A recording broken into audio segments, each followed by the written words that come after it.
What's going on, guys? In today's video, I'm fixing this FIRMAN generator right here. I picked it up from Rent-A-Center. It's a dual fuel, and they don't know what's wrong with it. They just said fix it, but I can't really tell what's wrong with it yet until we fix that recoil. So we're gonna bust out, we're gonna quickly fix that recoil, and then we're gonna see what's wrong with this thing. So, for those of you that have a FIRMAN generator, the recoil assembly is pretty simple. Same thing as all thing. 10mm bolts. 1, 2, and 3. Pull off this. We could leave the cover on there. It's not gonna hurt nothing. And we're gonna pull out the old rope. And we're gonna cut that rope because it has knots on both ends. I think it just slipped off. I think that's the only thing that happened to this recoil. And some people get lucky and it goes in right on the first try. But my rope is not wanting to cooperate with me today. There it goes. Now, from here we pull it out a little bit. And we're gonna put like a scaffold knot in it. Wrap it around your finger twice. Feed it through. Cinch it up. Cinch that up as close as you can. Just like that. Hit it with a little bit of that firepower. Pull it through this part of the handle. Stick it in that little slot. Pull the rope down.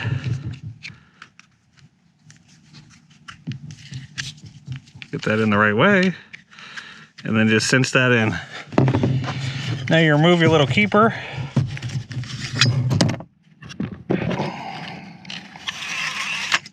There we go.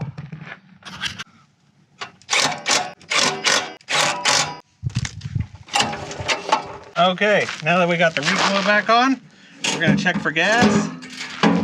And it looks like it needs a little bit of gas. Now, one thing I noticed right off the top, I put gas in it, and I could go to LP, I could go to off, but the switch is not, and then it's working. See, the light's coming on, but my switch is not going over to gas. So we're going to take this off and see why we're not going over to gas. Okay, to get the switch off, right in the center, there's a Phillips head. We're just going to loosen that up, take it off, and we'll see what's causing our jam. Like I said, I always hate this when we don't know what's wrong with it, but we can't even start it to find out until you do all this other BS. But that's the way of the life, right, fellas?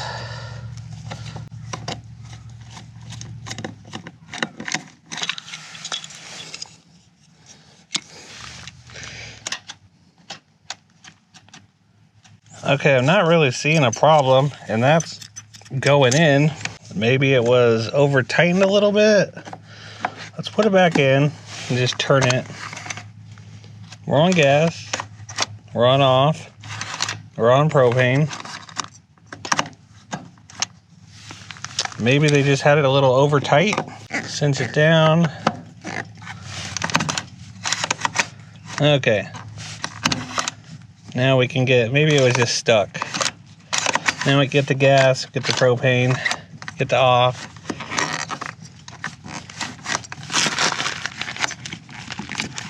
Now cinch it up again.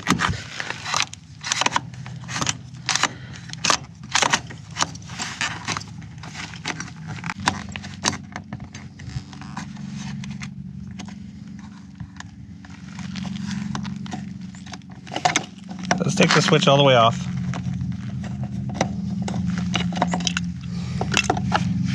I think our problem is right here.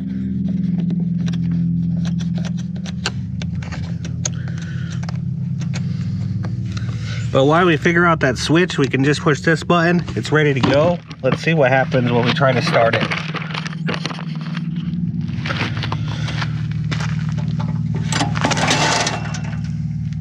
That's what happened. They ask you how you are, you just have to say that you're fine when you're not really fine, but you just can't get into it because they would never understand. Motherfucker.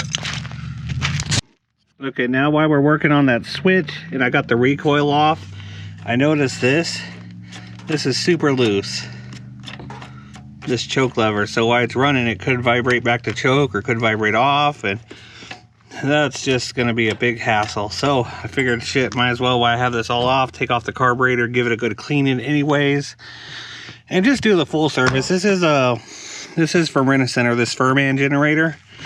So if you guys have a FIRMAN and you need to know how to get the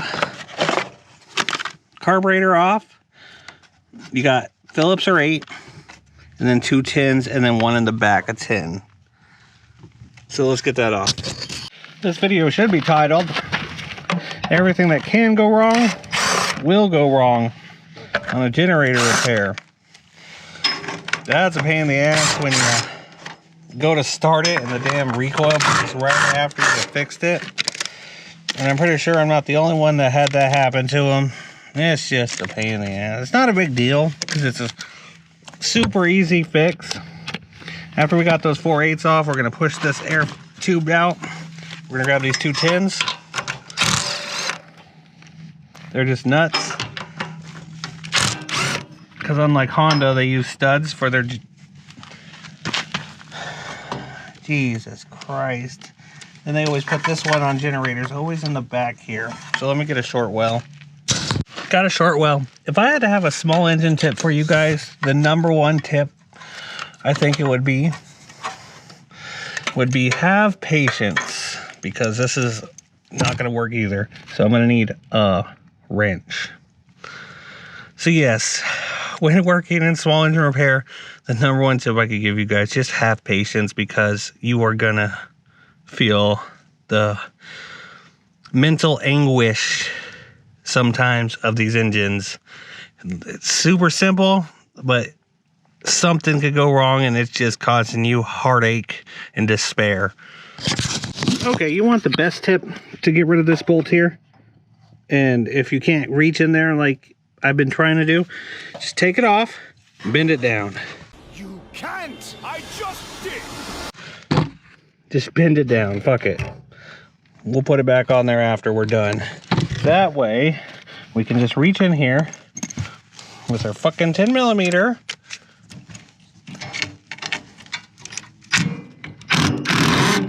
And get that son of a bitch off. Jesus Christ. And then we made that way too difficult than it had to be. And now we have access to our beautiful carburetor.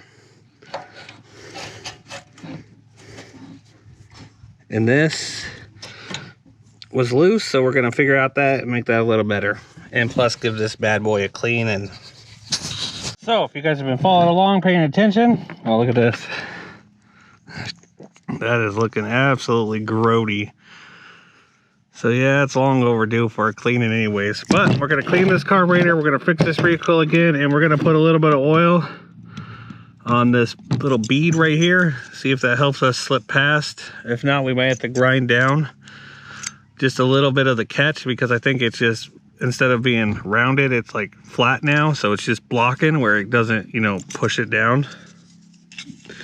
And the reason this is important, because this also turns on the fuel at the petcock and turns it off. You can't just push the button to just turn the engine on, but you won't be able to turn on the fuel unless you're reaching there with needle nose. So once we get all this said and done, we'll get it all back together, and hopefully, fingers crossed, everything works out great. Okay, I got a thicker rope on here. I greased up this little bearing, and I cleaned this carburetor. Look how good that looks now, baby. FIRMAN uses their own carburetor. And now this, I just jammed some plastic in there because it was a little worn out. That should be great. So now let's put it all back on and now see if all this was the problem with this. Okay, good news. Propane works. Off. Gas. Off. Propane. You can see the light every time one of them's ready. That's fuel on. It goes off, goes on. It's not jamming up. So that ball bearing was just stuck. Now real quick, we're gonna leave the fuel on while we look for some leaks. But other than that, this fuel, man, is about ready to go. Stronger rope on it, brand new clean carburetor. What do you say we give it a quick fire? See what happens. Choke on. Please don't break.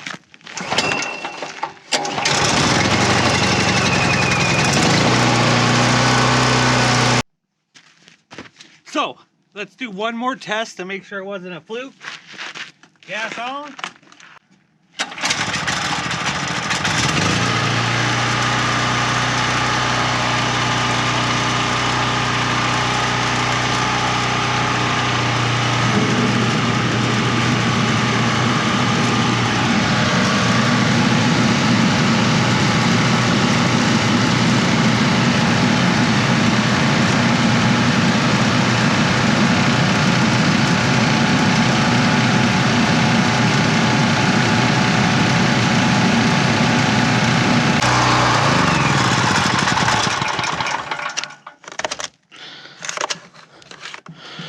Fucking A. So, it was just the switch was stuck, which is not stuck no more.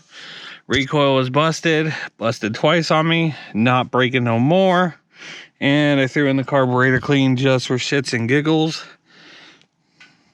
But hell yeah. So, if you guys enjoyed this video and found it helpful, and you guys want to know a little bit more, I got 2 more FIRMANs that I need to repair. So yeah, make sure you guys, if you guys made it this far, make sure you get ready to check out my stream that's happening on December 27th, 2021. It's gonna be a banger. I'm gonna be in Las Vegas. Yeah, and subscribe, because why the hell not? I mean, you already made it this far. You obviously like my shit. Right over there. Look, see? See? That's more shit you could be watching. Without further ado, ladies and gentlemen, this is Andrew, signing off.